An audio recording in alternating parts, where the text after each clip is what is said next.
Hello बच्चों, कैसे आप सभी। आई होप अच्छे होंगे। आज मैं एक ऐसा टॉपिक लेकर आया हूं जिसका नाम है डोमेन एंड रेंज। इस टॉपिक में बहुत से बच्चों को फंक्शंस के बारे में दिक्कत होती है डोमेन और रेंज फाइंड करने में।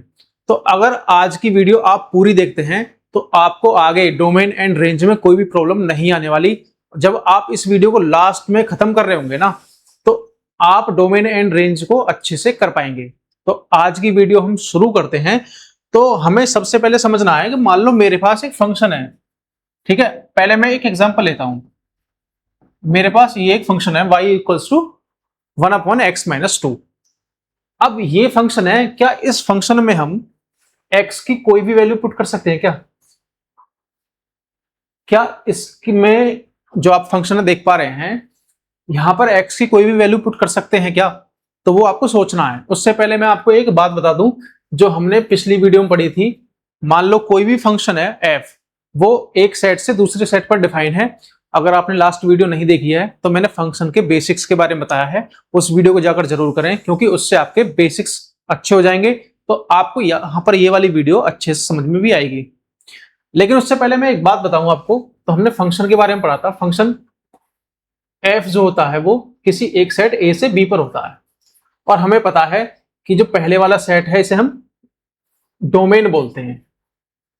अब डोमेन ये हो गया, this set is codomain and the set of all images, the set of all images of every element of domain is range। इसमें मैंने क्या कहा है कि जो x के एलिमेंट हैं, उन x के एलिमेंट की हर एक एलिमेंट की जो इमेज होगी, उन इमेजेस का सेट वो रेंज होगा। हमने पिछली वीडियो में पढ़ा था। वो कोडोमेन के बराबर भी हो सकता है, कोडोमेन से कम भी हो सकता है, ज्यादा नहीं होगा क्योंकि कोडोमेन के अंदर वो रेंज लाई करेगी। अब हमें यही चीज देखनी है कि ये जो डोमेन है ये क्या है और जो कोडोमेन है वो क्या है। ठीक है, अब हम एक चीज जानते हैं। एक एग्जांपल लीजिए एक मशीन का। एक मशीन है हमारे पास, सपोज ये मशीन है। हम यहां से कोई इसमें इनपुट दे रहे हैं और यहां से हमें एक आउटपुट बाहर मिल रहा है। तो यही बात समझने की है, जो इनपुट होगा, जिस इनपुट की हम बात करेंगे वो डोमेन होगा, और जो आउटपुट हमें मिल रहा है वो हम रेंज देख रहे होंगे। तो हमें डोमेन एंड रेंज इस तरह से फाइंड करनी है। तो सबसे पहले एक बात समझते हैं जो एक बेसिक सी चीज है। देखो, कोई भी फंक्शन है मेरे पास, y इक्वल्स टू 1/x, कुछ भी है, suppose that this is the function.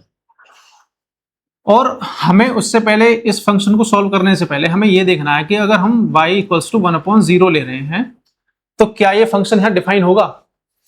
अगर ये फंक्शन, आपने एक डिफाइन और नॉट डिफाइन वाली चीज पढ़ी होगी, तो फंक्शन कहां डिफाइन होगा कहां नहीं डिफाइन होगा वो हम देखने वाले हैं। अगर हम किसी भी फंक्शन के इक्वल में, मान लो ये y एक फंक्शन है और यहाँ पे x के रेस्पेक्ट में फंक्शन है, इसके डिनोमिनेटर में 0 आ गया। 0 आने से क्या होगा, आप यहां देख पा रहे होंगे कि अगर हम कोई एक 3 × 2 अगर हम देखें तो वो होता है 6। ठीक है, और मैं यही कह दूं कि आपने 6 लिया और इसे आपने सपोज जैसे y लिया, मैंने यहां से y इक्वल्स टू 1/0 है। 3 × 2 हमने 6 पढ़ा था और 3 × 0 हमने 0 पढ़ा है। हमें यह पता है कि किसी भी नंबर में 0 की मल्टीप्लाई करेंगे तो वो 0 आएगा। अब यहां पर अगर मैं y में 0 की मल्टीप्लाई करूं तो वो क्या आना चाहिए, 0। लेकिन अगर मैं यहां इसकी क्रॉस मल्टीप्लीकेशन करता हूं तो y × 0 which is 1, and this is not possible. ये वाली चीज जो है ये पॉसिबल है नहीं। तो इसका मतलब फंक्शन जो होगा, किसी फंक्शन में अगर डिनोमिनेटर में 0 आ रहा है तो वो फंक्शन उस पॉइंट पर डिफाइन नहीं होगा। सपोज जैसे मेरे पास ये वैल्यू है y इक्वल्स टू 1/x-2, यहां पर ये डिनोमिनेटर 0 कब बनेगा, यहां पर ये डिनोमिनेटर 0 कब बनेगा, जब x की वैल्यू क्या होगी 2। तो इसका मतलब x इक्वल 2 पर ये वाला फंक्शन डिफाइन नहीं होगा, तो हम इस x इक्वल 2 को इसके डोमेन में इंक्लूड नहीं करेंगे, क्योंकि हमारा जो डोमेन था वो x की सारी वैल्यूज हम यहां से उठा रहे थे। सपोज ये फंक्शन है, ये आपका डोमेन था, ये आपका कोडोमेन था, रेंज इसके अंदर लाई कर रही थी। यहां पर जितने भी एलिमेंट थे हम इन्हें x से रिप्रेजेंट कर रहे थे, एक एलिमेंट उठाते और x में वहां y फंक्शन में पुट करते, जो हमें दे रखा y equals to 1/x minus 2, और यहां पर हमें y की वैल्यू मिल जाती। मान लो हमने यहां से 1 2 3 4 1 वैल्यू ली मैंने x की, तो यहां 1 रखूंगा तो 1/-1 विच इज -1 आएगा। 3 पुट करेंगे तो 3 - 2 1/1 जो कि 1 आ जाएगा। यहां से हम x की वैल्यू उठा रहे थे और हमें y की वैल्यू मिल रही थी, जो कि y यहां से था। जो भी हमें y की वैल्यू मिल रही थी वो कोडोमेन से मिल रही थी, रेंज मिल रही थी।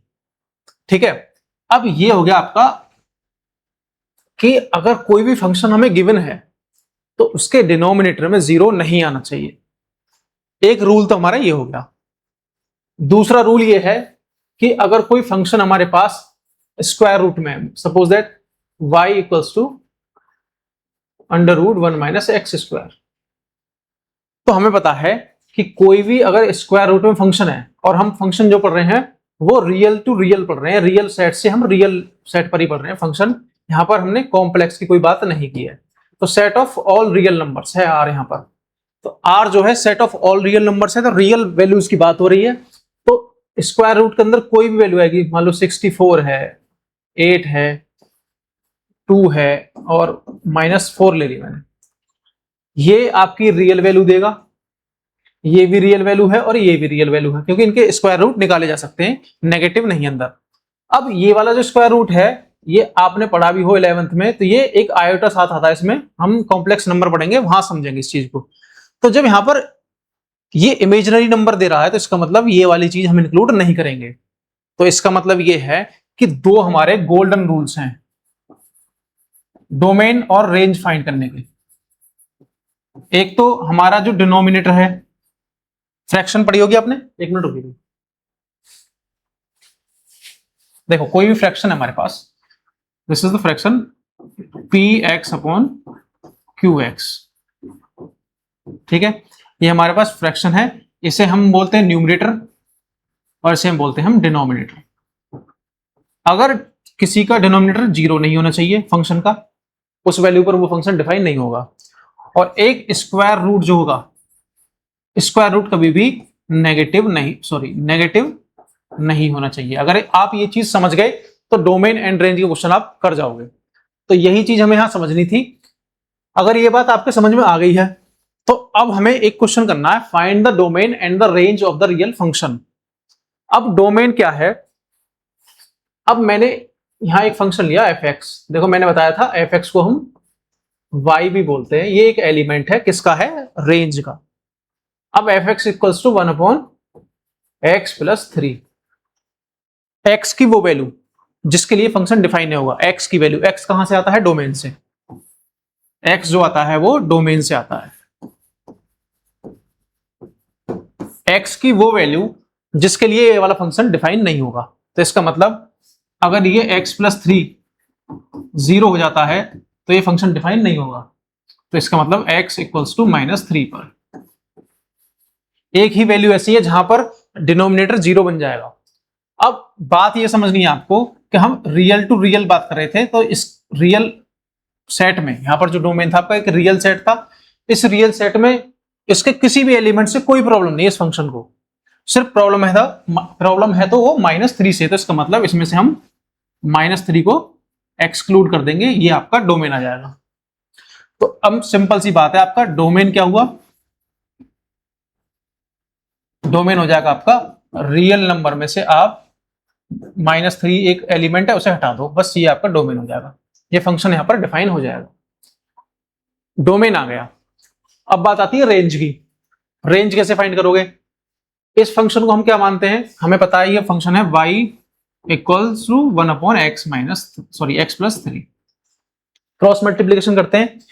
अभी हम x के लिए देख रहे थे, अब हम देखेंगे y कहां पर, y की किस वैल्यू के लिए x की वैल्यू हमें मिलती है। देखो कैसे, हम यहाँ मल्टीप्लाई करते हैं x y plus 3y equals to 1 and यहां से हमने क्या काम किया, x y equals to 1 minus 3y और इससे हम x की वैल्यू अगर निकाल पा रहे हैं तो वो आएगी आपकी 1 माइनस 3y अपॉन y। ये आपके x की वैल्यू मिल रही है हमें। अब अगर x की वैल्यू ये वाली है इन टर्म ऑफ y और हमें पता है कि पहले वाला सेट डोमेन है तो दूसरे वाला सेट जो होगा आपका वो रेंज या फिर कोडोमेन होगा, ठीक है। अब y जो है वो इस सेट से बिलोंग करता है, मान लो ये b है, इस सेट से हम y उठा रहे हैं और यहां पुट कर रहे हैं और हमें x की इसकी y की प्री इमेज यहां पर कोई x एलिमेंट मिल जा रहा है। अगर मैं यहां से एक y की वैल्यू उठाऊंगा यहां पुट करूंगा तो हमें x की वैल्यू यहां मिलेगी। अब y की ऐसी कौन सी वैल्यू है जिसके लिए ये वाला फंक्शन डिफाइन नहीं होगा।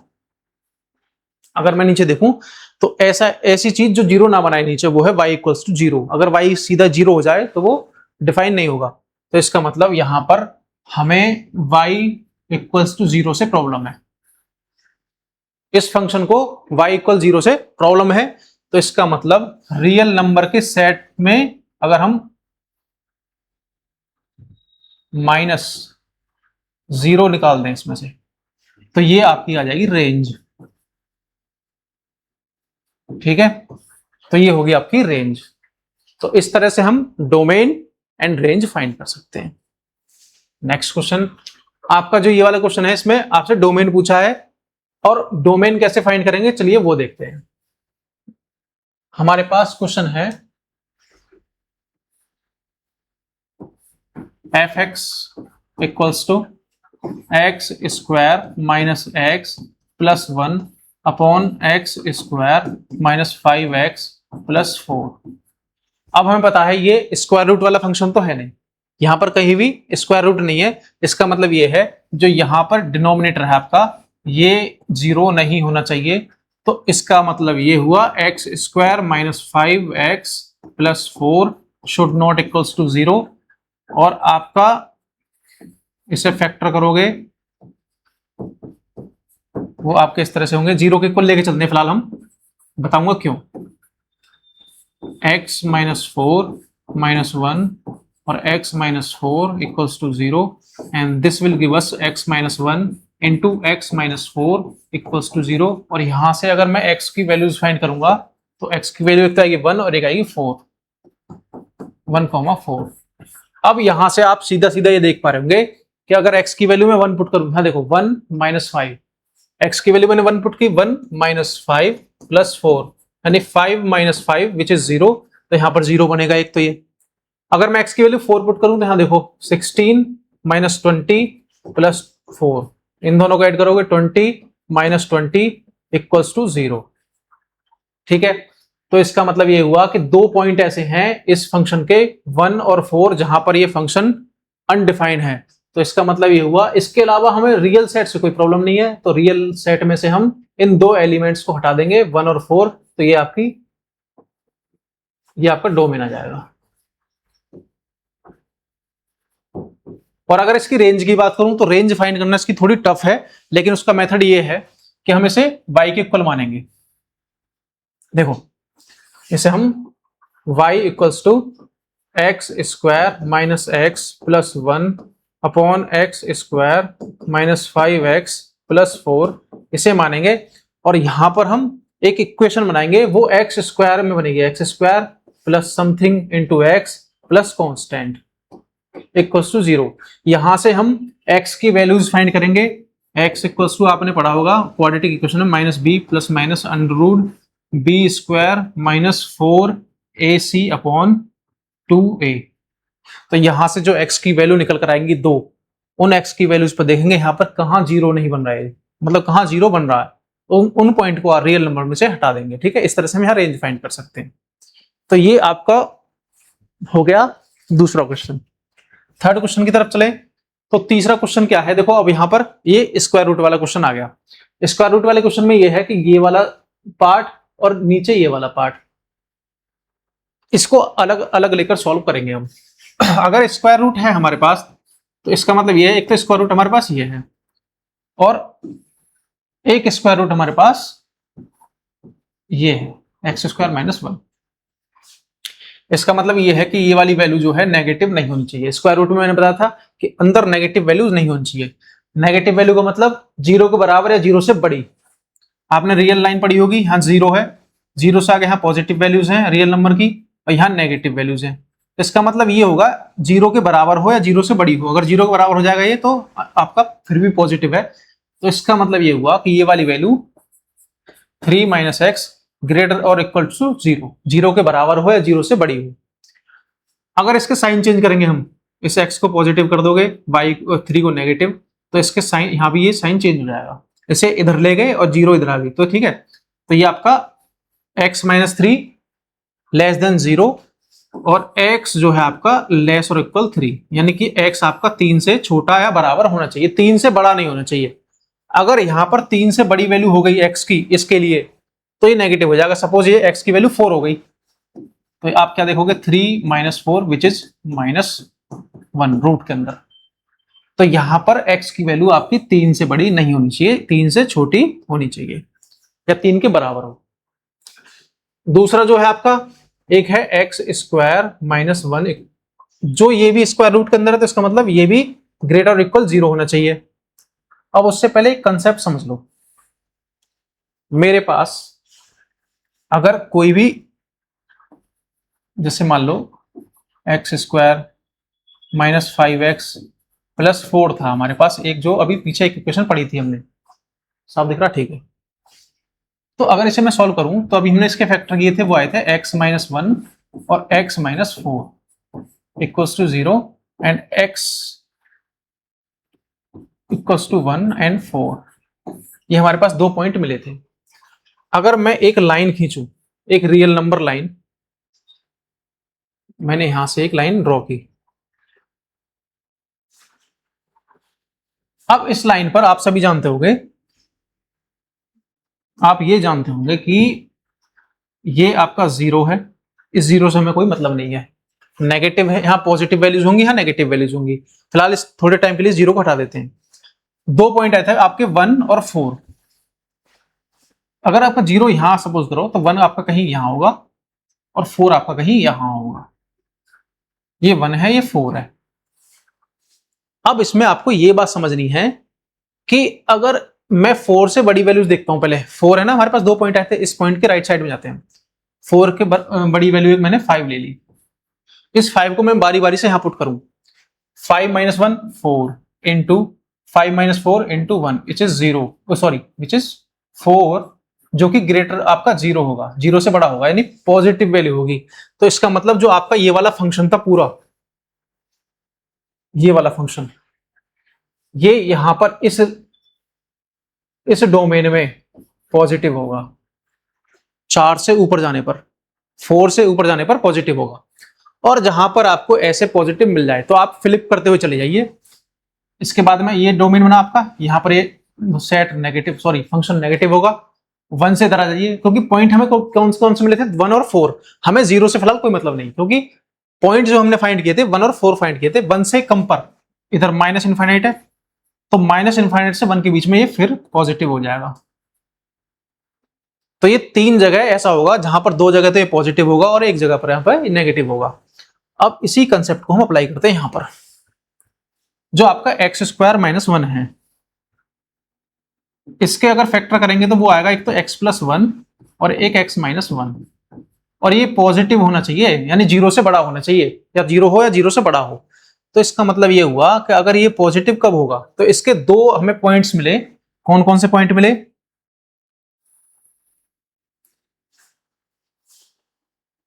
लाइन थोड़ी टेढ़ी है भाई।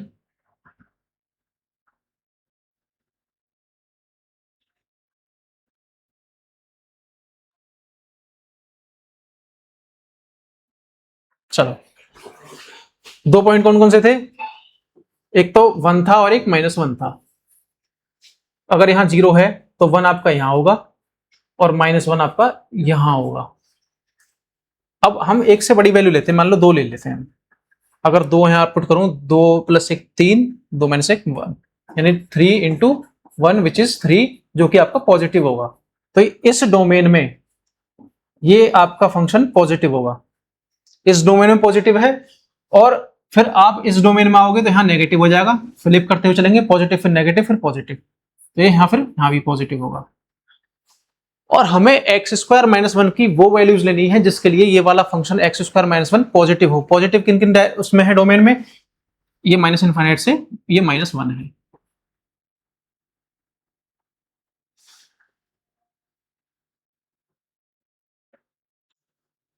देखो यहां पॉजिटिव है माइनस वन तक, फिर यहां नेगेटिव है, फिर यहां पॉजिटिव है। अब हमें पॉजिटिव वाली वैल्यूज लेनी है। देखो हमने एक चीज तो पढ़ी थी कि एक इसके लिए x minus three minus x के लिए x की वैल्यू 3 से छोटी होनी चाहिए। इसका मतलब अगर आपका 1 यहां पर है, ये 1 और 3 कहीं यहां होगा, तो ये फंक्शन पूरा का पूरा फंक्शन इस 3 से ऊपर तो जाने वाला है ही नहीं, क्योंकि अगर ये 3 से ऊपर गया तो इसका मतलब ये हुआ कि ये नेगेटिव हो जाएगा, 3 से ऊपर तो जाएगा नहीं। और हमें ये पता है कि ये पॉजिटिव आपका 1 से 3 के बीच में है एक तो, और माइनस इनफिनिटी से माइनस वन तक है, और इसके अकॉर्डिंग x की वैल्यू 3 से कम होनी चाहिए।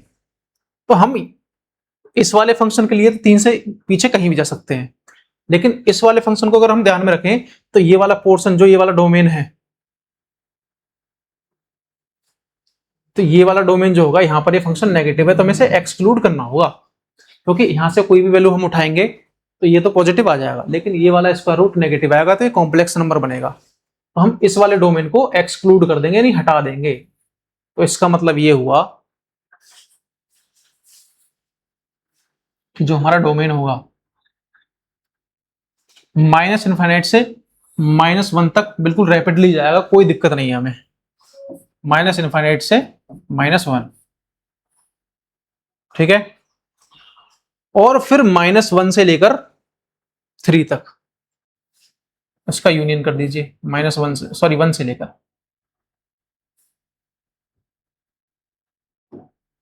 1 से लेकर 3 तक क्लोज इंटरवल। क्यों? क्योंकि अगर हम यहाँ 3 वैल्यू को पुट करेंगे यहां पर 3 को, तो यहां पर ये पॉजिटिव 0 आएगा और यहां पर भी पॉजिटिव आ रहा है, ठीक है। 1 माइनस वन, और हमने 1 को यहां से हटाया क्यों? मैंने आपको पिछली वीडियो में पढ़ाया था, ये आपका अगर मैं इस तरह से कोई फंक्शन लिखता हूं तो इसका मतलब ये है कि हम 3 को तो ले रहे हैं, 3 की वैल्यू तो हम यहाँ 3 तो पुट करेंगे, लेकिन 1 पुट नहीं करेंगे। कारण क्या है इसका? क्योंकि ये 0 के इक्वल भी नहीं होना चाहिए, क्योंकि 1 अपॉन डिनोमिनेटर 0, डिनोमिनेटर 0 होने पर फंक्शन अनडिफाइंड नॉट डिफाइन होगा, तो इसका मतलब हम 1 को यहाँ पर लेंगे नहीं। इसी तरह से माइनस वन भी 1 ही देगा हमें, तो हम माइनस वन को भी इंक्लूड नहीं करेंगे। तो ये ओपन इंटरवल है यहाँ पर दोनों साइड से ये वाले, ठीक है। तो इस तरह से इसका जो हमारे पास डोमेन आएगा वो डोमेन आएगा माइनस इनफाइनाइट से माइनस वन एंड यूनियन 1 से 3 यहां पर क्लोज। इस तरह से हम इसका डोमेन फाइंड कर सकते हैं।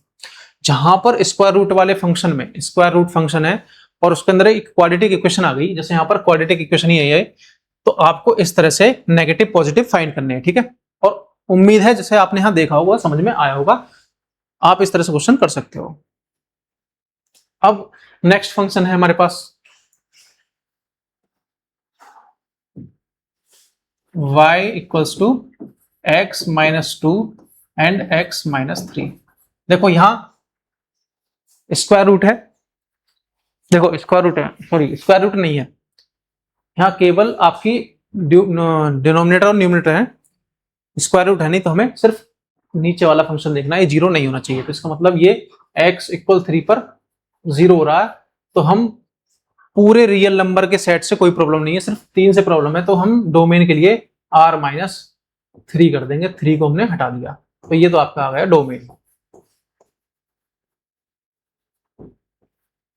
अब अगर मैं रेंज की बात करूं तो रेंज के लिए हमें x की वैल्यू निकालेंगे, यहां से इसकी मल्टीप्लाई यहां करो, इसके अपन में 1 मान लिया, यहाँ 1 की मल्टीप्लाई, यहाँ इस y में इसकी मल्टीप्लाई, तो y into x minus three equals to x minus two, y x minus three equals to x minus two, x को इधर लाएंगे और 3 को इधर ले जाएंगे, 3y हो गया, 3y equals to x minus two, इस x को इधर लाएंगे 3y को इधर ले जाएंगे, y x minus x equals to 3y minus 2। इसको यहां फर्दर सॉल्व करेंगे तो ये आएगा आपका x कॉमन ले दिया हमने यहां से, ये आएगा y minus 1 equals to 3y minus 2 and x equals to 3y minus 2 upon y minus 1। यहां पर भी कोई स्क्वायर रूट की वैल्यू नहीं आई, इसका मतलब ये हुआ कि सिर्फ हमें डिनोमिनेटर चेक करना है यहाँ पर, जो कि y 1 के इक्वल नहीं होना चाहिए। अगर यहाँ 1 हो गया y तो ये 0 हो जाएगा, और डिनोमिनेटर में 0 आते ही फंक्शन डिफाइन नहीं होगा, तो इसका मतलब इसका जो रेंज हो जाएगा वो ये आपकी रेंज हो जाएगी। ठीक है, तो ये आपकी होगी रेंज, और ये आपका हो गया डोमेन। ठीक है, तो इस क्वेश्चन को हम इस तरह से कर सकते हैं। आई होप समझ में आया होगा। सिंपल सी बात है, हमें स्क्वायर रूट वाला फंक्शन नेगेटिव नहीं होना चाहिए अंदर, और जो फ्रैक्शन दे रखी होगा मैं उसमें फ्रैक्शन में डिनोमिनेटर 0 नहीं होना चाहिए। अब इसका डोमेन फाइंड करना हमें, आप सभी को पता होगा, अगर जहां कहीं भी मॉड लगा हुआ मॉड x, इसका मतलब ये हमेशा इसकी वैल्यू क्या आएगी आपकी, हमेशा ऑलवेज पॉजिटिव। जैसे मैंने मॉड -4 की वैल्यू फाइंड करनी है मुझे, तो वो आएगी 4। मॉड -3, ये 3 आएगी। अगर मैं मॉड 4 की वैल्यू निकालूं तब भी 4 आएगी। इसका मतलब हर एक वैल्यू इसकी पॉजिटिव आएगी, एब्सोल्यूट वैल्यू आएगी, हम माइनस को यहां पर हटा देंगे। अब इसी चीज को यहां पर लेकर चलते हैं हम, y equals to x minus 1। अब सबसे पहले हमें या तो स्क्वायर रूट वाला फंक्शन देखना था, यहां पर स्क्वायर रूट भी नहीं है, फ्रैक्शन वाला देखना था, फ्रैक्शन भी नहीं है। अगर हम यहां पर x की कोई भी वैल्यू पुट कर दें, रियल नंबर सेट में से कोई भी वैल्यू उठाओ, हमेशा वो पॉजिटिव ही आएगी, पॉजिटिव। तो इसका मतलब ये हुआ कि ये फंक्शन पूरे रियल नंबर के लिए डिफाइन है, तो इसका मतलब ये आपका डोमेन हो जाएगा। अब अगर मैं इसके रेंज की बात करूं, तो आप यहां देख पा रहे होंगे कि अगर मैं इसकी, हमें नेगेटिव वैल्यू तो मिलने वाली नहीं, नेगेटिव वैल्यू हमें y की कोई भी नहीं मिलेगी। इसका मतलब ये हुआ y कहां से था आपका, इस कोडोमेन में से। अब y की वैल्यू कोई भी नेगेटिव नहीं होगी, तो इसका मतलब नेगेटिव नंबर तो हम बिल्कुल लेंगे नहीं। इसकी वैल्यू 0 हो सकती है। अगर मान लो मैं x की वैल्यू 1 ले लूं, 1 माइनस 1 विच इज 0। अगर मैंने x की वैल्यू 0 ले ली, यहां 0 पुट करूंगा, तो इसका मतलब ये -1 आएगा विच इज 1। 0 से ऊपर चलती चली जाएगी, और 0 भी इसमें इंक्लूड है। 0 इंक्लूड होगा, इसका मतलब ये होगा कि ये 0 से तो स्टार्ट होगा आपका रेंज जो होगी, और अप टू इनफाइनाइट। हमने इनफाइनाइट की तरफ ओपन इंटरवल क्यों लिया, क्योंकि इनफाइनाइट एक अनडिफाइंड नंबर है, और ये इनफाइनाइट के इनफाइनाइट की तरफ ये टेंड कर रहा, जा रहा है, तो इसका मतलब हमने इसे ओपन इंटरवल में लिया। तो अगर मैं यहां पर रेंज और डोमेन की बात करूं, तो सिंपल सी बात है, इसकी जो रेंज है वो आपकी आ गई 0 to infinite, semi open semi close. और डोमेन कौन सा आ गया आपका, डोमेन आ गया आपका सेट ऑफ रियल नंबर्स। तो इस तरह से आप डोमेन एंड रेंज फाइंड कर सकते हो। सेम ऐसा ही क्वेश्चन अब हम यहां सॉल्व करेंगे, तो हमें पता चल गया यहां पर भाई स्क्वायर रूट है क्वेश्चन में। अब स्क्वायर रूट है तो इसका मतलब ये है कि फंक्शन हमें ये गिवन है y equals to square root of 9 minus x square. और हमें ये भी पता है कि इस तरह के क्वेश्चन को करते टाइम जो स्क्वायर रूट के अंदर की वैल्यू है वो नेगेटिव नहीं होनी चाहिए। नेगेटिव नहीं होगी तो इसका मतलब ये हुआ कि 9 minus x square should not be negative. Negative इसका मतलब ग्रेटर और इक्वल 0, 0 के इक्वल हो या 0 से बड़ा हो। और एक्स स्क्वायर की वैल्यू लेस और इक्वल 9, देखो एक्स को इधर ले गए हम, तो इसका मतलब एक्स की वैल्यू लेस और इक्वल +-3। और इसका मतलब ये हुआ +-3 आ रहा है, एक तो -3 आ रहा है, एक +3 आ रहा है, तो इसका मतलब x जो लाई करेगा -3 से 3 के बीच में लाई करेगा। तो इसका मतलब इसका जो डोमेन होगा -3 से 3 यहाँ पर x की वैल्यू 3 पुट करोगे तो 0 आएगा और -3 पुट करोगे तब भी 0 आएगा। इसका मतलब ये दोनों आपके नंबर्स इंक्लूड होंगे क्योंकि यहाँ पर डिफाइन है। तो आपका क्लोज इंटरवल -3 to 3 आपका इसका डोमेन आ गया। अब इसकी अगर हमें रेंज फाइंड करनी है तो हमें पता है y इक्वल्स टू 9 - x²। ये आपका फंक्शन है, दोनों तरफ का स्क्वायर कर दो, ये आएगा आपका y² इक्वल्स टू 9 - x²। हमें पता है कि हम x के टर्म में y के टर्म में x की वैल्यू फाइंड करते हुए आए पीछे भी। देखो जैसे ये यहां पर हमने x की वैल्यू निकाली थी y की वैल्यू से, तो इसी तरह से हम यहां जाएंगे इस वाले फंक्शन में। तो x² इक्वल्स टू 9 - y²। अब एक सोचने वाली बात है, इधर x² है, इसका मतलब इधर जो लेफ्ट हैंड साइड में जो भी वैल्यू आएगी वो कभी भी नेगेटिव नहीं आएगी। नेगेटिव का मतलब ये यहां पर कभी भी नेगेटिव वैल्यू कहीं नहीं आएगी क्योंकि स्क्वायर है। अगर -3 पुट करूंगा तो 3 आएगा और 9 आएगा, 4 पुट करूंगा तो 16 आएगा, -4 पुट करूंगा तो 16 आएगा। इसका मतलब अगर ये पॉजिटिव है इधर तो इसके इक्वल में भी ये वाली वैल्यू पॉजिटिव होनी चाहिए। अब ये पॉजिटिव होनी चाहिए तो आप ये चीज देखो कि जो आपकी रेंज थी, सॉरी डोमेन था, डोमेन में आपके एलिमेंट कौन कौन से थे, -3 से 3, और इसमें 0 भी होगा अंदर इसमें इस तरह से। अगर मैं यहां पर 3 पुट करूं वैल्यू तो मुझे y की वैल्यू मिल रही है 0, -3 पुट करूं तब भी 0 मिल रही है, और मैं 0 सबसे छोटी वैल्यू कौन सी है इसमें, -3 पुट करा तब भी 0 और 3 पुट करा तब भी 0 पुट करूंगा यहां पर तो इसकी वैल्यू 3 आएगी। तो इसका मतलब जो आपका सेट है वो 0 से 3 तक ही जाएगा। आप इस इंटरवल की कोई भी वैल्यू पुट करो यहां पर, आप देख पा रहे होगे कि वो वैल्यू इस इंटरवल में बिलोंग कर रही होगी 0 to 3 में। तो इसका मतलब इसकी जो रेंज हो गई वो 0 to 3 होगी।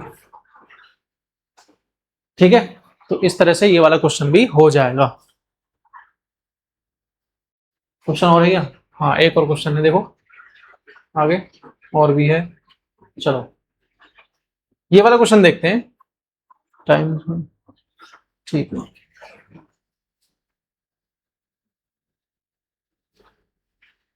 ये रिप्रेजेंटेशन का तरीका है। यहाँ पर रिप्रेजेंट अलग तरीके से किया हुआ है ये फंक्शन ही।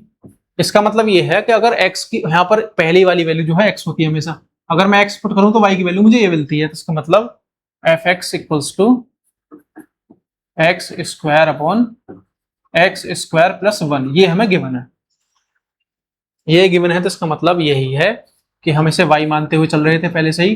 तो x² अपॉन x² प्लस 1, और हमें इसमें अगर इसका डोमेन देखना है तो इसका जो डिनोमिनेटर है वो 0 के इक्वल नहीं होना चाहिए। और यहां से हम क्या देखते हैं कि x² plus 1 should not equals to 0 and x² should not equals to -1। क्या x² की कोई वैल्यू ऐसी आएगी जो नेगेटिव आए? अगर मैं x की कोई भी वैल्यू पुट कर रहा हूं, मान लो माइनस की भी प्लस की भी, तब भी हमेशा पॉजिटिव ही आएगा लेफ्ट वाला। तो नेगेटिव इसके कभी भी इक्वल नहीं आएगा। इसका मतलब हमें x की वैल्यू कोई भी हो कोई फर्क नहीं पड़ता। इसका मतलब इसका डोमेन जो हो गया आपका वो R हो गया, real numbers, total real numbers इसका डोमेन हो गया। बात करें इसकी रेंज की तो भाई method y equals to x² upon x² plus 1 and y(x² plus y equals to x²। x² इधर लेकर आओ, y(x² minus x² equals to -y, और यहां से x² कॉमन लोगे तो ये आएगा आपका y-1 इक्वल्स टू -y,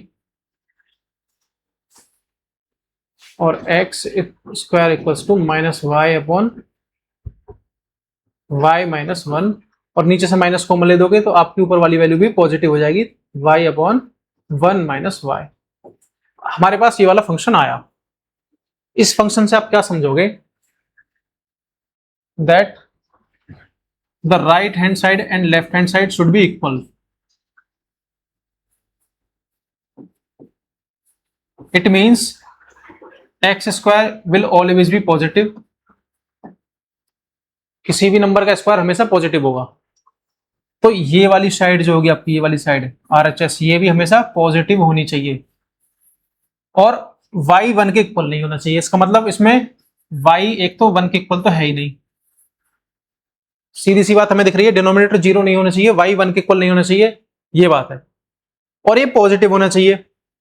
अगर मैं यहां पर y की वैल्यू 1 तो हम रखेंगे नहीं क्योंकि 0 हो जाएगा, y की वैल्यू 1 से बड़ी पुट करी हमने, y की वैल्यू मैंने मान लो ट्रू रख दी सपोज। इसे नेक्स्ट पेज पर लेते हैं।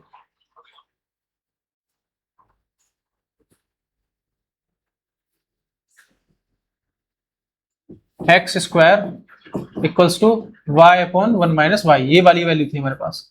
अगर मैं यहां पर, हमें ये पता चल गया y 1 के इक्वल तो होगा नहीं, एंड अगर मैं यहां पर y की वैल्यू 2 पुट करूं तो ऊपर 2 होगा और अपॉन में आ जाएगा आपका 1 माइनस 2 एंड विच इज -2। ये नेगेटिव हो जाएगा हमेशा 1 से ऊपर जाने पर। तो इसका मतलब इधर तो पॉजिटिव वैल्यू आ रही है, इधर नेगेटिव आ रही है, तो इसका मतलब ये वाली चीज यहां पर डिफाइन नहीं होगी। तो y की वैल्यू हमेशा लेस देन 1 होगी, 1 से छोटी होगी हमेशा, जब ही तो पॉजिटिव आएगा नीचे वाला, ये तब भी ऊपर वाला पॉजिटिव, इससे नीचे वाला पॉजिटिव। अगर मैं y की वैल्यू नेगेटिव ले लूं, अब कहोगे कि भाई हाँ अगर y की वैल्यू हम यहाँ नेगेटिव ले लें तो ये वाला पूरा टर्म पॉजिटिव हो जाएगा। मान लो मैंने -3 वैल्यू ली एक, तो ये वाला टर्म नीचे वाला हो जाएगा 1 + 3 विच इज 4, बट ऊपर वाला टर्म क्या होगा -3, फिर भी नेगेटिव आ जाएगा ये। तो इसका मतलब इसकी वैल्यू नेगेटिव भी नहीं होगी, ना इसकी वैल्यू नेगेटिव होनी चाहिए y की, और 1 से छोटी होनी चाहिए हमेशा, और 1 के बराबर भी नहीं होनी चाहिए। इसका मतलब ये हुआ कि y की वैल्यू 0 आएगी, 0 से छोटे वाले नंबर सारे नेगेटिव, तो इसका मतलब नेगेटिव तो हम लेंगे ही नहीं। नंबर लाइन आपने पढ़ी होगी, नंबर लाइन ये है, ये 0 है, यहाँ नेगेटिव नंबर्स हैं, जैसे मान लो -1 है, इस तरह से नेगेटिव नंबर्स हैं, यहाँ पॉजिटिव नंबर्स हैं। 0 हमने देखा है पुट करके, यहाँ 0 आ गया, यहाँ 1 - 0 1, तो ये 0 वैल्यू आ गई, तो इसका मतलब 0 तो आपका 0 पर डिफाइन है ये वाला, तो 0 आप इंक्लूड कर लेंगे इस इंटरवल में। और मैंने कहा था 1 तक जाएगा और 1 भी होगा नहीं, 1 से छोटी वैल्यू होंगी और 1 के इक्वल होगी नहीं, तो इसका मतलब 1 तो होगा लेकिन वो ओपन इंटरवल में। यहां पर इसी इंटरवल में ये वाला फंक्शन, यानी इसकी जो रेंज है वो डिफाइन होगी। तो इसका मतलब ये वाला फंक्शन कैसा होगा, डोमेन क्या आया था हमारा, रियल नंबर। इसका मतलब फंक्शन ये रियल नंबर से, इसका जो डोमेन है देखो यहां पर, और ये आपकी कोडोमेन, ये कोडोमेन है, ये डोमेन है, तो ये तो पूरा रियल नंबर होगा, और ये फंक्शन f डिफाइन है इस पर। तो इसकी रेंज जो होगी यहां पर वो 0 to 1 ओपन इंटरवल ये होगा, ठीक है। तो इस तरह से हम इसकी रेंज और डोमेन फाइंड कर सकते हैं। बोरिंग नहीं लगनी चाहिए क्लास, क्योंकि मैं एक एक चीज सॉल्व करके दिखा रहा हूं। अब बात आती है इस मॉडुलस फंक्शन की, इसे हम सिग्नम फंक्शन भी बोलते हैं। अब एक छोटा सा कंसेप्ट और समझना है, छोटा सा कंसेप्ट ये है कि अगर मैं एक मॉडुलस वैल्यू लूं, मॉड x, तो इस फंक्शन को हम दो तरह से बना सकते हैं। कैसे, एक तो जब x 0 से छोटा है, ठीक है, और एक x 0 से बड़ा है, ठीक है। 0 पर तो 0 हो ही जाएगा, एक x = 0 पर वो 0 होगा। अब अगर x जो है हमारा, अगर ये मॉड लगा हुआ ना होता यहां पर, तो ये फंक्शन हमारा कुछ इस तरह से होता, x होता ना होता, इसी तरह से होता, लेकिन यहां मॉडुलस लगा हुआ है, इसका मतलब हमें पॉजिटिव वैल्यूज मिलनी है। अब अगर x 0 से छोटा होता, मान लो -4 होता, -3 होता, -2 होता, कुछ भी होता, उस वैल्यू को अगर हम यहां पुट करेंगे तो वो माइनस में मिलेगी हमें। लेकिन अगर मैं इसी में यहां पर एक बाहर माइनस लगा दूं, बाहर मैंने माइनस लगा दिया, इसका मतलब ये हुआ कि अगर मैं कोई भी नेगेटिव वैल्यू यहां पुट करूंगा x की, तो वो बाहर का माइनस उसे प्लस कर देगा। यहाँ से कोई भी नेगेटिव वैल्यू उठाओ, इसमें अंदर रखो, बाहर का माइनस होगा इसे पॉजिटिव कर देगा। इसका मतलब जब x 0 से छोटा होगा तो इस फंक्शन की वैल्यू होगी -x। ये फंक्शन हम इस तरह से ब्रेक कर सकते हैं फंक्शन को 3 पार्ट में। और अगर 0 से बड़ा है तो x की वैल्यू, इसकी वैल्यू x हो जाए, कोई दिक्कत नहीं है, क्योंकि सारे नंबर पॉजिटिव होंगे। जब 0 से बड़ा है तो 1 ले लो, चाहे 2 ले लो, चाहे 3 ले लो, ये सब पॉजिटिव आएंगे। तो इसका मतलब ये हुआ कि हम इस mod x फंक्शन को, जो हमारे पास f(x) equals to mod x था, इसे हम इस तरह से डिफाइन कर सकते हैं। ठीक है, अब ये हुआ एक छोटा सा एग्जांपल। अब बात आती है, हम x-3 की बात करते हैं। x-3 क्या कहता है? अगर x-3 हम इसे 3 पार्ट में डिवाइड करेंगे, एक तो x आपका 3 से छोटा है, एक x 3 के इक्वल है, एक x जो 3 से बड़ा है। 3 पार्ट में डिवाइड कर दिया हमने। अगर x, फिलहाल इसकी बात नहीं हो रही भाई, इसे तो हमें अभी फिलहाल देखना ही नहीं है। अगर x यहाँ 3 के इक्वल है तो ये वाली वैल्यू 0 होगी, इस फंक्शन की वैल्यू आपकी 0 हो गई। अगर x 3 से छोटा है, 3 से छोटे का मतलब क्या हुआ, यहां हमेशा नेगेटिव वैल्यू। 3 से देखो, 3 से छोटे का मतलब 2 भी हो सकता है। तो हमने अगर यहाँ इस तरह से इस वैल्यू को देखें, हम यहाँ पर 2 पुट करें, 2 - 3 विच इज -1। मैं यहाँ पर 1 पुट करूं, 1 - 3 जो कि 3 से छोटा है आपका, तब भी आपकी वैल्यू -2। यानी कि 3 से छोटी सारी वैल्यू रखने पर, x की वैल्यू 3 से छोटी रखने पर इसकी वैल्यू हमेशा नेगेटिव आ रही है। तो इसका मतलब अगर हम इसके बाहर एक नेगेटिव साइन और लगा दें, सपोज यहाँ नेगेटिव साइन होता, यहाँ नेगेटिव साइन होता तो ये पॉजिटिव आती, यहाँ भी एक नेगेटिव होता तो नेगेटिव और नेगेटिव, ये आपका +2 हो जाता। तो हमें इसकी वैल्यू हमेशा पॉजिटिव मिलती रहती। तो इसका मतलब ये हुआ कि x अगर 3 से छोटा है तो इस फंक्शन की वैल्यू होगी x-3, और अगर 3 से बड़ा है तो कोई वैल्यू पुट कर दो यहाँ पर। अगर 3 से बड़ा 4 है तो 4 - 3 पॉजिटिव आएगा हमेशा। इसका मतलब x-3, इस तरह से ये फंक्शन हम डिफाइन कर सकते हैं। अगर इतनी सी बात समझ में आ गई तो ये वाला फंक्शन भी समझ में आ जाएगा। f(x) equals to mod x-3 upon x-3। ठीक है, नीचे मॉड नहीं है। अब इस फंक्शन को भी हम 3 पार्ट्स में डिवाइड करेंगे।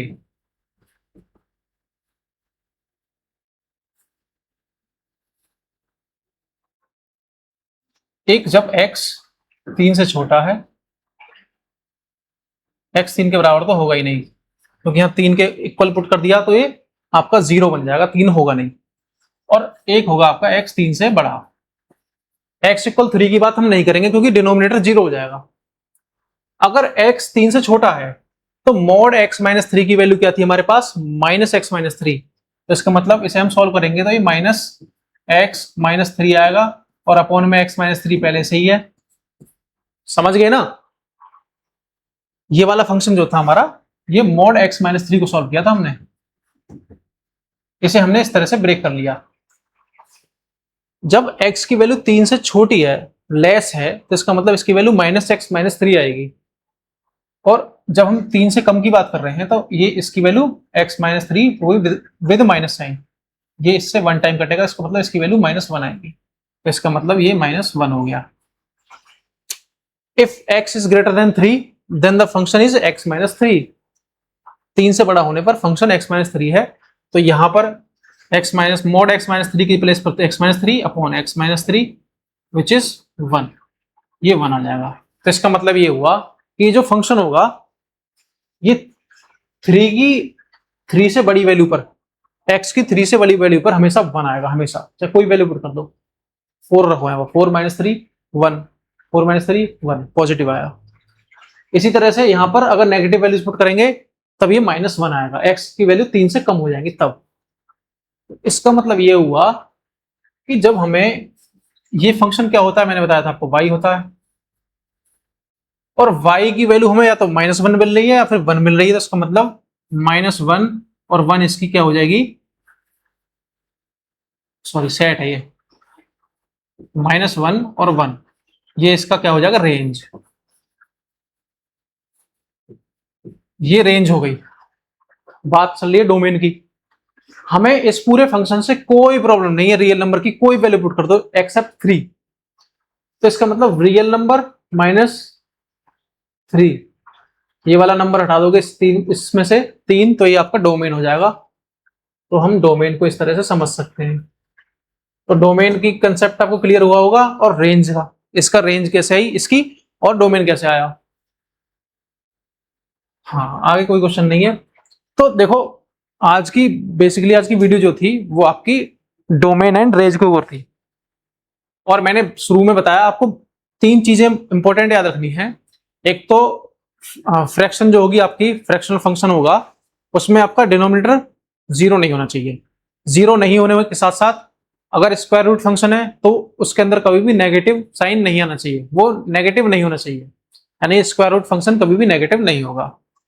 एक नंबर लाइन पर रिप्रेजेंट करना सिखाया मैंने आपको, जहां पर कोई भी फंक्शन आप सॉल्व करेंगे, मान लो क्वाड्रेटिक है, एक्स की 2 वैल्यूज मिली, तो एक्स की 2 वैल्यूज को हम नंबर लाइन पर रिप्रेजेंट करेंगे, फिर हम देखेंगे कि किस डोमेन में पॉजिटिव है, किस में नेगेटिव है, फिर किस में पॉजिटिव है, वो स्क्वायर रूट फंक्शन के लिए।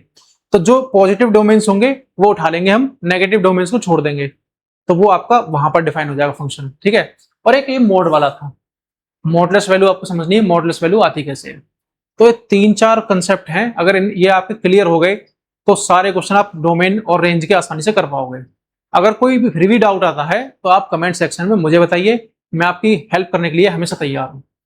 तो उम्मीद है आज की जो वीडियो थी आपकी डोमेन एंड रेंज वाली, वो अच्छे से आपको समझ में आई होगी। अगर अच्छे समझ में आई है तो थम्स अप जरूर दें, यानी कि वीडियो को लाइक जरूर करें। तो मिलते हैं आपसे जो नेक्स्ट वीडियो होगी। हाँ, नेक्स्ट वीडियो सुन लीजिए, नेक्स्ट वीडियो आपकी ग्राफ ऑफ फंक्शंस के बारे में होने वाली है। जितने भी टाइप के फंक्शंस होते हैं उनके हम ग्राफ पढ़ेंगे, उनका डोमेन पढ़ेंगे, उनका रेंज पढ़ेंगे, ग्राफ किस तरह से बनते हैं, कहां से कहां पर डिफाइन है। कोई ग्राफ बन रहा, मान लो इस तरह से ग्राफ बनता हुआ जा रहा है, सपोज आपका ये कोई एक्सिस बाई एक्सिस है, कोई ग्राफ इस तरह से बन रहा है, तो ऐसे ही क्यों बना, ये यहां से क्यों नहीं गया, यहां से क्यों नहीं गया। तो ये सब चीजें देखने वाले हैं हम कि कहां डिफाइन होगा, किस डोमेन में क्या रेंज होगी, और हम उस ग्राफ से पता कर पाएंगे डोमेन रेंज निकाल पाना, ठीक है। तो नेक्स्ट वीडियो आपकी बेसिक्स ऑफ ग्राफ होगी, और ग्राफ को हम एडवांस लेवल तक पढ़ेंगे। तो उम्मीद है आप इस वीडियो को लाइक शेयर जरूर करेंगे। मिलते हैं आपसे नेक्स्ट वीडियो में, जो कि होने वाली है आपकी ग्राफ के बारे में।